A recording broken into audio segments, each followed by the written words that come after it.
So again, so let's have our eighth example. We have here center in the third quadrant, tangent to both x and y axis, radius is equal to 7. So how are we going to find the standard equation of a circle with this kind of equation? First, let's have our standard equation. Our standard equation of x minus h squared plus y minus k squared is equal to r squared. That is our standard equation of a circle. So the only given is radius. Yes, the only given is radius and hindi natin alam yung center. So we need to find the center. So as you can see, we have here the condition, third quadrant. Third quadrant means in quadrant 3, the coordinates or your ordered pair is both negative. Your x and y is both negative. So expect that your center is both negative because based on the given problem, the center is in quadrant 3 in which the coordinate x and y coordinate is both negative. So in this kind of situation, how are we going to find the center? So all you need to do is to look for the radius. What is your radius? Your radius here is 7. So that is, ano yung radius mo, yan din yung center. Okay? Ano yung radius mo, yan yung center mo. But you need to consider your center, the location of your center in which quadrant 3, third quadrant. So in that case, this 7, it will turn into negative 7 since the center is located at third quadrant. Again, saan ka mag-base para makuha yung center? You need to look for your radius. Your radius is 7. That is why your center is negative 7, negative 7. So we have here, radius is equal to 7. So, substitute, you have x plus 7 squared plus y plus 7 squared is equal to 7 squared is 49. And this is now your answer. So again, let's have a recap. Your center is located at the third quadrant and the basis for your center is your radius. Again, the basis of your center is the radius if and only if it is tangent to both x and y axis.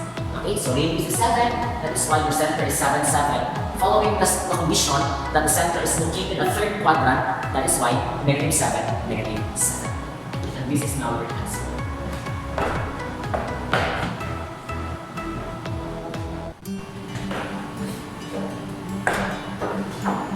Okay, so let's have our ninth example with a given a diameter with endpoints 9, negative 9 and 2, and 5 and 12. Again, we have here the given diameter with an endpoints negative 9 and 2, 12 and 15. So the missing is the center and radius. Wala kang makikita center and radius dito.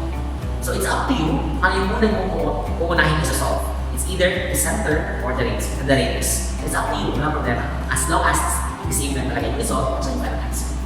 So, I will be going to solve first the center. So the question, how are we going to find the center? Okay. How are we going to find the center? So we are going to use the midpoint formula. Remember that the diameter, diba? Dadaan yung diameter is a line that intersects the center.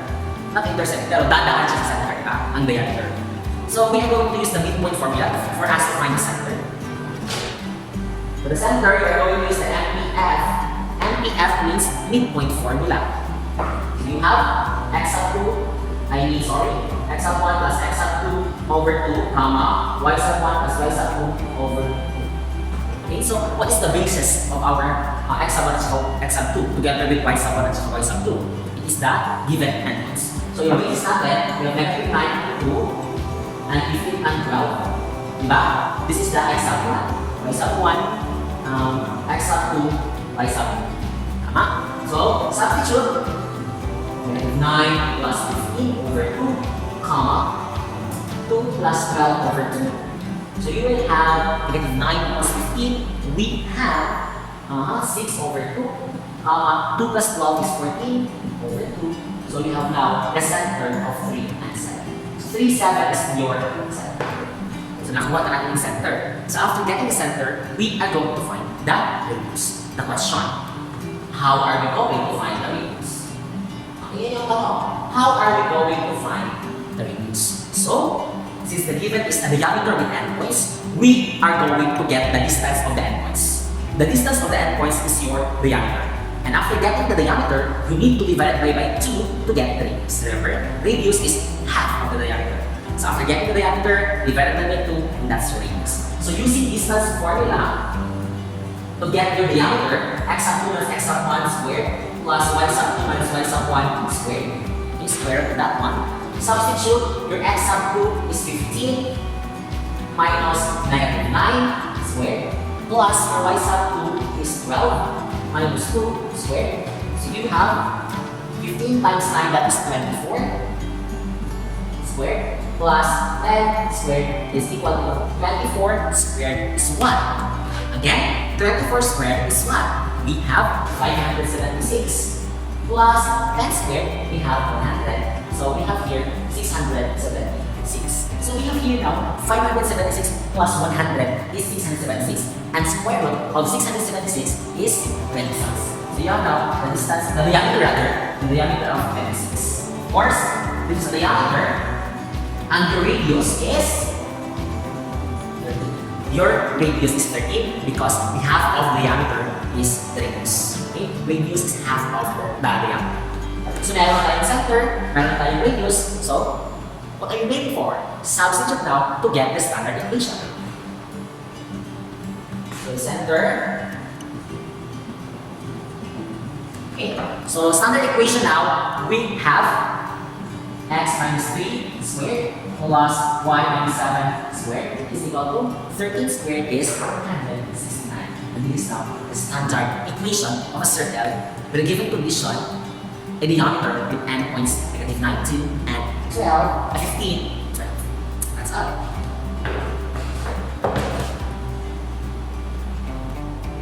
Okay, so again, so let's have our 10th example. We have here the given problem. Find the standard equation of a circle, concentric with x squared plus y squared plus 2x minus 4y is equal to 5 with the radius is equal to 7. So ano ibig sabihin ng concentric? Concentric means they are sharing the same center. So two circles with the same center. So the radius is already given. But the question, what is our center? Ano kaya yung center natin? Okay, so yung question.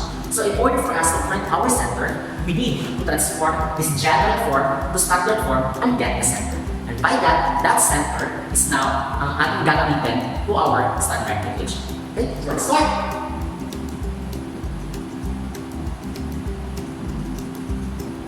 Okay, so this is our general equation. We are going to transform that into standard equation. Okay, so x squared plus 2x plus y squared minus 4y is equal to 5. Next, yung plus blank, or we have here the so-called completing the square.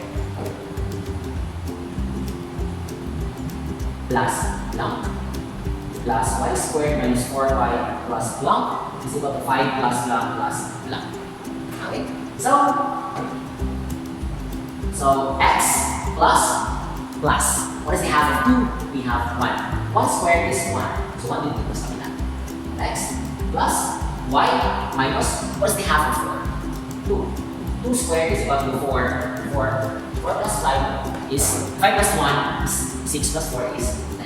Okay? But our main focus here is to find the center. The center is negative 1. So this is the center, the negative 1 and 2 with a radius of 7. So we are going to find now our standard equation. Okay, so we have here, the radius is 7. So we have now the standard equation of x plus 1 squared plus y minus 2 squared is equal to 49. This is now the standard equation. Okay, so let's have our 11th example. So we have here a problem.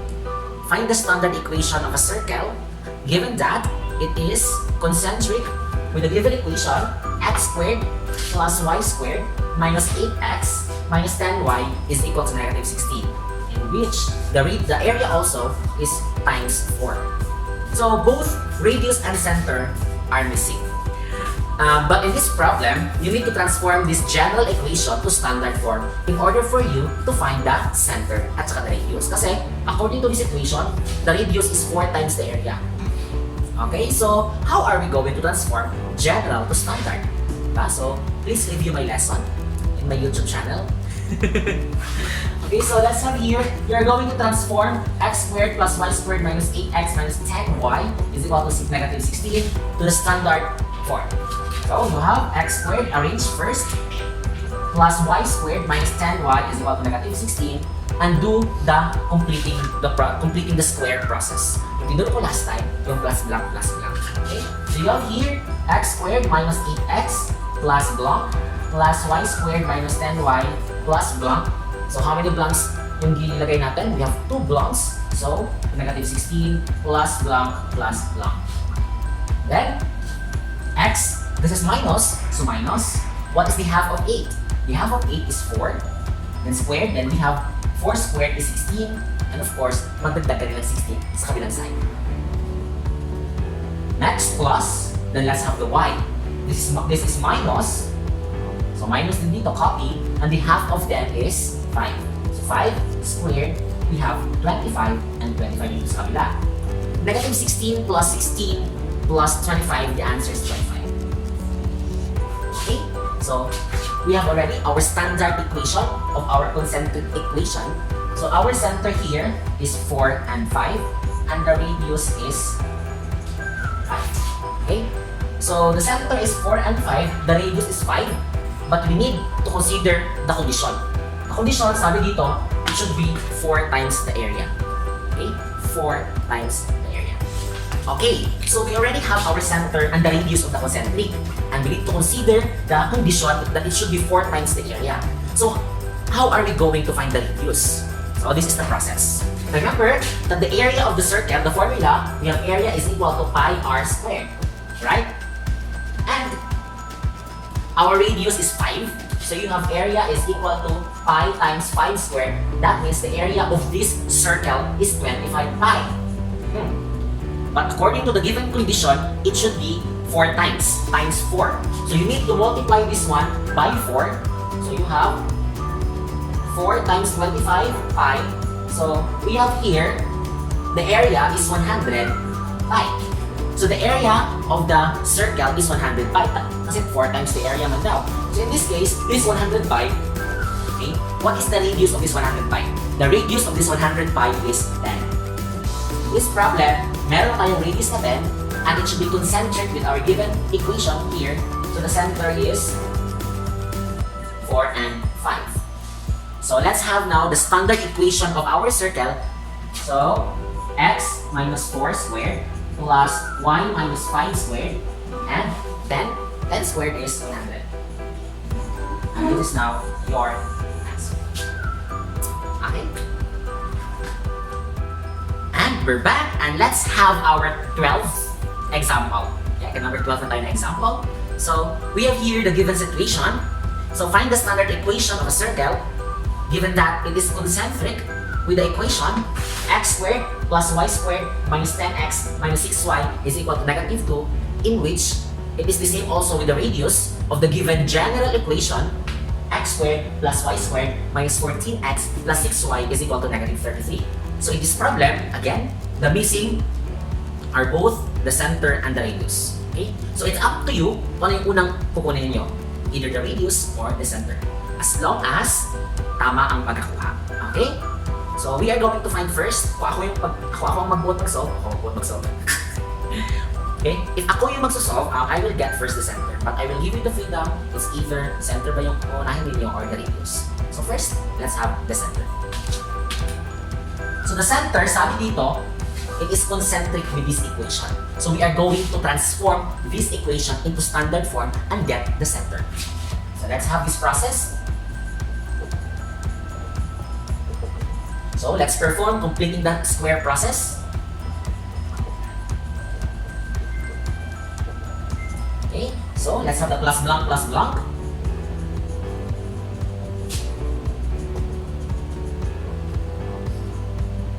Next, x, what's the half of 10? It's 5. Squared, it's 25. Plus, y, anong half minus, anong half ng 6? 3. 3 squared is 9. Okay?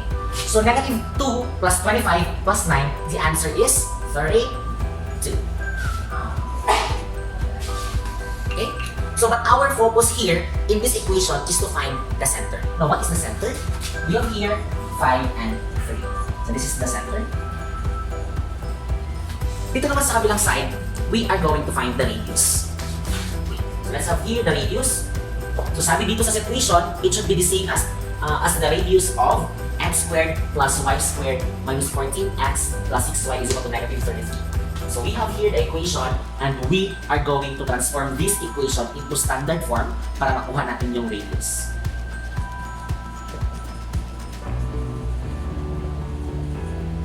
Okay, so let's have arrange.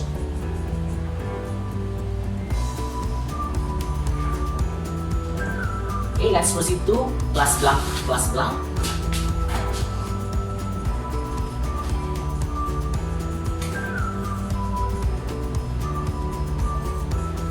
What is the half of 14? We have 7.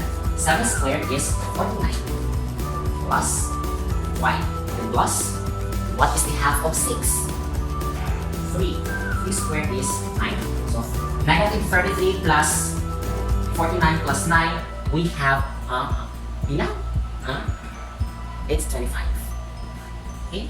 So, but here in this solution, our focus is the radius. So the radius is, so square root of 25, we have 5. And the radius is 5. So meron na tayong radius, meron na tayong center. So what are you waiting for? Substitute na. So we have x minus 5 squared plus y minus 3 squared is equal to 25, and this is your standard equation of the circuit. Diba? Ang galing na. And for our last example, we have here a situation finding the standard equation of a circle given that the center at 3, 4 tangent to the line y is equal to 1/3 x minus 1/3. So as you can see, the given is center at saka tangent line. Good thing because the center is already given.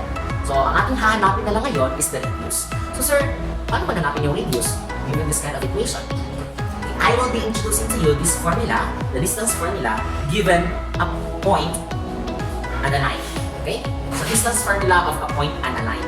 Okay? Always remember that if you are going to find the distance between a center and a line or a center and a point, that distance is the radius. Okay? Take note of this one, that if you are going to get the distance between a center and a point or a center and a line, that distance rather is the radius. So in this case, given a center and a line, if we are going to find the distance of our given, means that is our radius already. So sir, what is the formula? Formula we have distance is equal to ax plus by plus c over plus and minus square root of a squared plus b squared. Okay? So this formula, ito yung gagamitin natin to find the radius. No? So sir, the numerator is ax plus by plus c. That is in general form of a linear equation. So you're given, sir, our given, that is the slope-intercept form. So you need to transform this slope-intercept form to general form. Okay, so so y is equal to 1/3 x minus 1/3. This is in a slope-intercept form. So you are going to transform that one into general form of the linear equation. So all you need to do, since they shared the same denominator, which is 3, you need to multiply all of them by 3. Okay, 3. So that means this is 3y is equal to 1/3 times 3 is x. 1/3 times 3 should be minus 1. And you need to follow the general form of a linear equation. We have here ax plus by plus c is equal to 0. Okay, so that is the general form. So in this equation, you need to transform this one into general form. So x minus 3y minus 1 is equal to 0. And this equation is similar to this equation. Ito lang yung siya is naka-general na siya. Kasi we need to transform this one into general for us to substitute the value here. Okay? So, let's have the distance. So you have x minus 3y minus 1 over plus and minus.